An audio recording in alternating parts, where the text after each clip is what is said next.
Hi guys, it's Kelly here and I'm back with another video. Today we're going to be doing some mixed media using some Concord 9th. This is their Wildflowers set, and then this is their Love Notes set. So I actually sat down to make a birthday card for one of my friends and thought that this would be very much her style. So we're going to be combining Copics and colored pencils with some no-line coloring. Before we get too far into the video, if you have been on Instagram or on their blog, you're probably already well aware that Concord 9th is having a huge inventory blowout sale, like enormous. Looking at the inventory that they put up, which I will link below, as well as the link to their store, is crazy. So the Wildflower set that I'm using here is actually on sale for $10.80. From it, and it's a very large stamp set with lots of images in it. So it's normally $18. So that's crazy. It's almost almost 50% off. Math is not my strong suit. And then the Love Notes was already on sale even before the blowout sale for I think $7.50. So just FYI on that, plus so much more good stuff from them. There's one of the ones that's like the fine line flowers. I'm gonna have to get over there and do some shopping, even though I'm like forbidden to shop right now because we're saving for the wedding, but I don't know that I'm gonna be able to let it pass by because there's just so many good images. Okay, so let's talk about what we're doing here. So here you can see this is my template. It is not very pretty, but it does serve its purpose. And basically, because I'm using a stamp positioner, in my case, my preferred one is the Misty, I can put down my cardstock and then put my template on top of it, line up the stamps exactly where I want them, remove the template, put the magnets back in place, and then stamp my images down. So you've seen I've already stamped down the first two flowers. I am using the Ink on 3 Fade Out ink. And this has grown on me. I'm going to be honest, it's grown on me. Because when I first used it, I wasn't a huge fan. But I have found that I like to stamp it twice. The first time is such a faint image, it doesn't work for me. I need more lines than one impression gives. But 2 is just about perfect. So I stamped them twice, and then you did see that I was doing some masking since it is going to be a 1-layer card. So just kind of like build these little side like sprays. I don't even want to call them bouquets, but like little sprays that are going to frame my sentiment. That's one of the reasons why I needed the template, is because I needed to do all the stamping before I stamped the sentiment, but I needed to know where the sentiment was going to be. So enter the template to help me make sure all of my spacing is accurate. And then I'm just, going through stamping and masking for the leaves and the stems for the berries. I'm not going to ink up the whole thing because I don't want this entire, leaf going all the way across my my floral sprays. I just really want the ends of them to kind of be tucked behind. So that's all I'm inking up. I'm only inking up just the ends of these. And then you'll see for the berry portion of it, because it's such a small stamp, and Concord 9th is such good quality like photopolymer stamps, I actually am just going to stamp the berries with my finger. I'm going to pick it up on my finger, I'm going to ink it up, and then I'm going to stamp it. For those ones I didn't do 2 impressions, but I got enough of an impression that I could kind of follow the general circles of a berry. So right now it is March and we are in the middle of well, not really the middle, it's only 9 days into the month, but we are at the beginning of the Kathy Rakuten 30-day coloring challenge. And even though I color all the time, I very rarely get to play along because most of the time I'm creating things that are on a deadline, and they're creating things that I cannot show you before before the video goes live, for whatever company I'm working for. So I've gotten better about sharing like sneak peeks of them on Instagram, but it's not exactly the same thing as being able to show you the whole thing that you're coloring. And I did share a sneak peek of this one because this isn't for anything. Like this is a card that I made because I wanted to make this card. So very quickly to touch on the coloring, since we are doing no line coloring can be very overwhelming. It can be very intimidating, and it is for me too. I'm not gonna lie. You guys know, if you've watched my previous videos, that it's something that I struggle with, but it is something that I'm trying to get better at. And in trying to get better at something, you actually have to practice it. So here I am practicing. Most of them included a 4-color blend. I filled in with my lightest color first, and I have found, for me, working, like if we're doing flowers, working petal by petal works the best for me, to go, you know, lightest to darkest, darkest back out to lightest. With a black outline with kind of that safety net, I can do more petals at one time. But I've found with no line coloring, if I try to do that, things get very mushy very quickly. I don't really know where the lines go. I don't like that it doesn't look clean.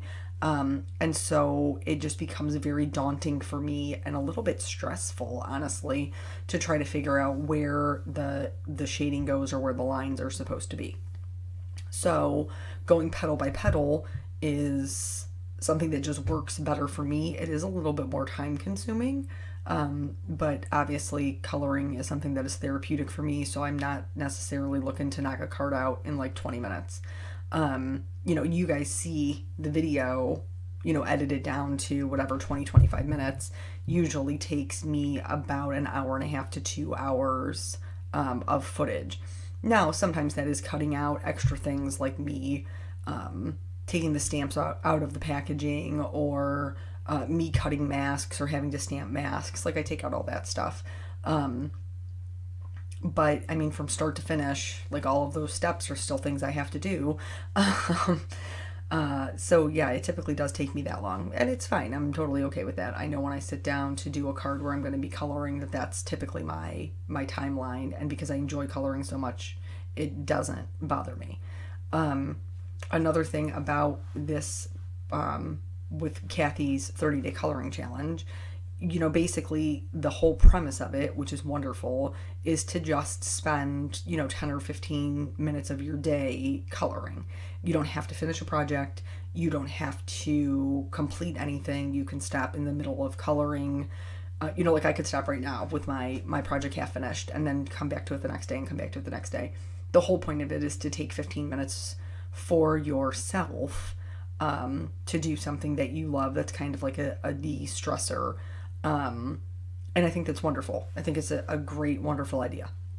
Kathy's technique is, when she's coloring, is usually, if she colors with Copics, then she goes back in with colored pencils. So I kind of wanted to pay a little, like a little homage to Kathy, and how she typically does it. And I did find I really, really liked her way of doing things with the no line coloring. Like I said, when I'm doing no line coloring, a lot of the times I feel like I lose the detail. I feel like things start to get all mushed together. And because no matter how hard you try with a Copic marker, the nib of it, the tip of it, is only so thin. And you'll see when I get down to the striped flower that I can get it relatively thin, but it's not as smooth as I would like it. And so her way of doing things is to add in her details with colored pencils. And I know a lot of you will make comments on videos and say that you apply a lot of the rules and things, or techniques. I don't like to rules. I don't even live by rules. I sound like such a rebel. That's not true. I mean, I live by like regular rules, but not so much coloring rules. Because it's my card. That's how I feel about it. But so she does the colored pencil to be able to get in that fine detail. And you guys have all said that you apply those techniques or whatever to colored pencils because you don't own alcohol markers or you don't enjoy alcohol markers. Copics certainly aren't the only ones on the market. They are my favorite ones, but I have used other good ones over the years that I have tried that are also good, that are a little bit cheaper if you're not looking to make a full investment. But definitely combining the colored pencils with the Copics was something that gave me a lot more detail, but we'll get to that later in the video. As far as adding any sort of shading or things like that, whether it's outline coloring, no line coloring, watercoloring, colored pencil coloring, it doesn't matter what, crayon coloring, whatever you're coloring with. The principles still for shading still apply. So it's going to be darker where two objects meet. It's going to be darker where one object lays on top of another. And if you're using a light source, then those, techniques would obviously apply. For these flowers, I'm not using any kind of light source, but you can see here with my little red, is it red? I tried to go more like pinky coral. I think it got more red, but anyway. This coral colored flower, nah fam, that ain't coral. That's a lie. That's not a real thing. We're saying red, pinkish red. But anyway, with this one, you can see that the petals that are underneath the yellowish orange flower are a little bit darker, and it's because they are tucked up underneath something. So there would be like a shadow that was cast there. And then where all of my petals come together in the center for my two flowers that are blooming, that are more wide open, I added shading to the centers as well as to the tips. The tips is really just for a little bit of shape and definition to the edge of the petals so they don't look quite so one-dimensional, but give it a little bit more roundness and appearance. That will get more so once we start adding in the colored pencil details. Now, just to be clear, there's nothing wrong with this card with just the Copic no line coloring. It actually came out relatively well just at that stage, and I would have been happy with it if my intention was not to go in with colored pencils, because usually I don't. That's not something that I do. But since I told you I am trying to get better about it, it's something I probably will do in the future. Like, just straight up be honest with y'all, it's probably is something I will do in the future because I liked the result so much better. And you'll have to let me know what you think, if you prefer the details added in or not. So for this, I did not show you, and that is my bad. I apologize. Because I think I got so nervous about how I was going to color it that I forgot to hold up the markers. So this flower was colored with a V, hold on, it's a V, there's one, a V20, that's the bright one, and then a V91, a V25, and a V98. Now you'll notice here that I started with my darkest color. The reason I started with my darkest color is because if I filled this petal in like I did the rest of them, I was going to lose all of those lines that give the flower any sort of texture.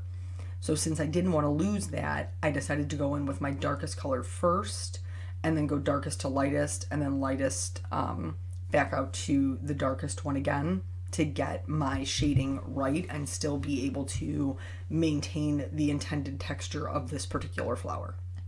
So sometimes you got to switch up even what you know on a regular basis to fit the technique that you're trying to do. Life-wise, so we did get Graham home. For those of you who had been asking, you're very sweet. I appreciate the advice. I appreciate the prayers. Always keep those coming. So Graham did come home on Saturday. Now the rehab would put her in the van and drive her out to the house, but they would not unload her. So Eric and my brother-in-law Jonathan met. Basically we were all there anyway.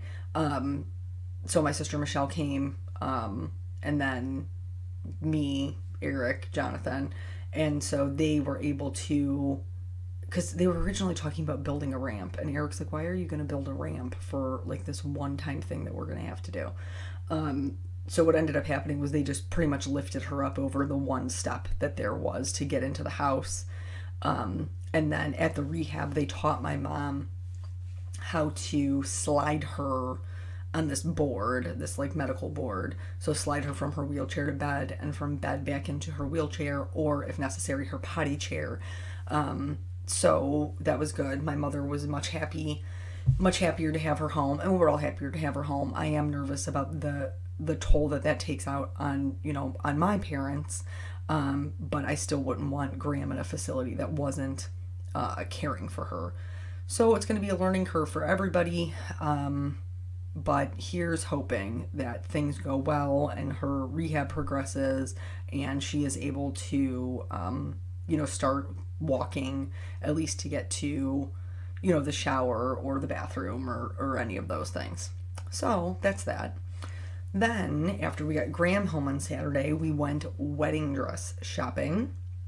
And thankfully, the only one of my bridesmaids who could not make it.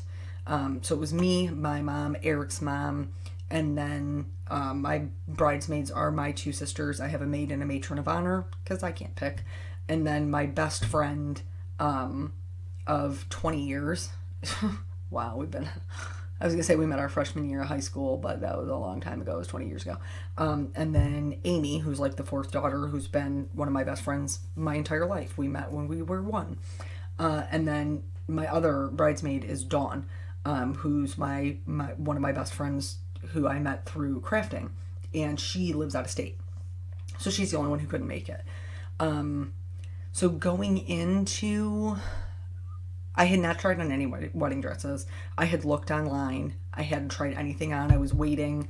My mom had 2 bowling tournaments in a row, which, by the way, at the last one that she bowled, was it a tournament? I think it was just regular bowling. She bowled a 290.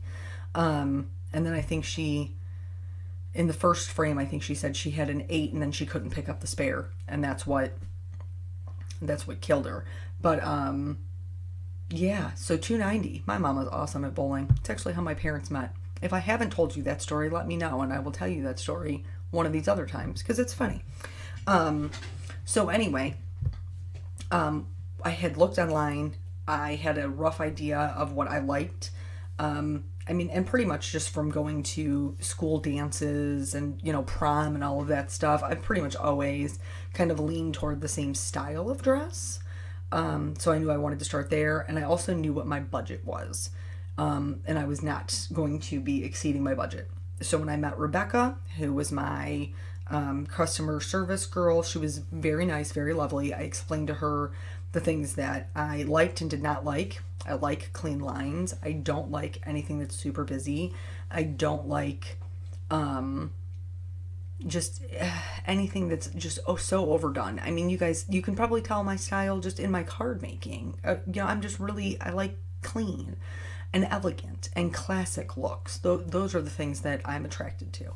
And so she started pulling some dresses, and then, my bridesmaids, my mom, Eric's mom, everybody's pulling dresses, and I didn't say no to trying on any of them, because my mother taught me a long, long time ago that you never know until you try it on.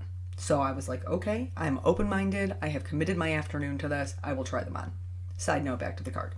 So at this point, all of the Copic coloring is done. Now I'm going to stamp my sentiment. And the reason that I'm doing this now is because I was worried that if I did the colored pencils first, because they're Prismacolor pencils, they're wax-based, that it would resist the ink, and then my sentiment would look mottled or uneven. So I wanted to make sure I did this part first, where I knew that it was going to be a smooth ink application. Real talk, even though I had used a stamp positioner and inked it up like crazy, I did end up stamping this twice, just because it's a bolder sentiment, and sometimes that's harder to get good coverage. But stamping it twice totally worked. And then I started pulling out my Prismacolor pencils. If you follow Kathy, or anybody else who colors with pencils, you have to sharpen these bad boys up. And in the beginning, when I first started coloring with pencils, I was like, surely I can just color with them. No, do the thing. Sharpen them. And this sharpener is reasonably priced and works really well. I have, I think, 2 of them, because one I take with me when I travel. So I'm going to sharpen all of those up, and then I'm going to start layering some colors, just to get a little bit more depth and a little bit more detail. Now, this helped me immensely with that mushy factor. It just really gave me clean lines, and that more crisp look that I traditionally get with a black outline. And so I really, really liked the design so much more after doing this portion of it. So you'll be able to see, like, because we're going to do the same thing we did with the Copic coloring. We're going to do the top spray together with the colored pencils, and you'll be able to see how the bottom one isn't done and the difference that adding this layer of color makes. Huge difference. But so anywho, I can't get really too much into the whole wedding dress thing because obviously Eric watches my videos. But I will tell you that I never put on one that I was like, oh my gosh, I love it. So I know I didn't find the one. I narrowed it down to two that I really, really liked, that were in my price range. We had a little bit of a snafu. I don't know if you can tell from my personality or not. My family is very much straight shooters. And so at some point, the manager kind of came over and was kind of interjecting her 2 cents and her opinion and bringing over dresses. And she also had a very strong personality, which there's nothing wrong with. There's a way to go about it. And this was unbeknownst to me until a little bit later in the day. But apparently one of the dresses that she had brought over, my sister looked at and she was like, I'm sorry, is this on sale?